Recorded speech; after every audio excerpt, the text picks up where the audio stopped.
Pues la verdad es que hace muy bueno. Hemos venido con bufandas y con cosas de esas por el tiempo que había en Madrid y luego aquí pues fíjate nos tenemos que quitar prácticamente todo. Porque ha llovido, ¿no? Pero aún así está lloviendo.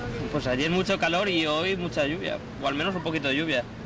Pero aún así estáis haciendo... Aún así sí, aún así hemos esperado un poco y hemos salido a ver Valencia, aunque la habíamos visto, y a verla.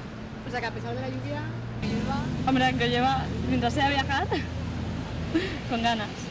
Muy bien, venga, gracias, ¿no? Pero ha sido una faena, porque hemos ido a la Albufera y todo el tiempo en el paseo lloviendo sin parar.